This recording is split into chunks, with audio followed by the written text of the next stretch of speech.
kunin na daw namin ano, sabi ni mama, kunin na daw namin pinatabi namin hotdog. Ha? Hotdog. Hotdog nyo? Oo. Wala na. Anong wala na? Yung hotdog, yung kulay pula? Oo. Wala na dito. Ang ba't wala dito eh, pinatabi namin yun. Sa inyo ba yun? Oo, matigas na nga ata yun eh. Nakain na namin eh. Ba't yung kinain? Dapat bumili kayo ng sarili yung rep. Para di namin nakain. Kaya pinapatabi naman sa inyo ah. Dapat nga bumili kayo ng sarili yung rep. Wala na, nakain na namin. Natain na namin, nakaraan pa.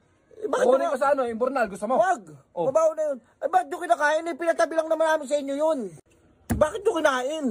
Nagugutom kami. Akala namin sa amin eh. Sana bumili kayo ng sarili yung ikakain eh, na hotdog. Sarili mo sinabi yan, para bumili kayo ng sarili yung rep. Kaya nga, wala nga kami pambiling rep eh. Kaya nga nakikitabi. Oh. Yung anong hotdog? Kanino pa yung sinasabi na naubos na nga. Bakit yung nga inubos? Kung nakakain Ito pag nalaman to ng uncle ko, baka... Wala akong pakialam sa uncle mo. Nakikiyalo na kayo, nakikirep lang kayo. Pwede namin kainin yun.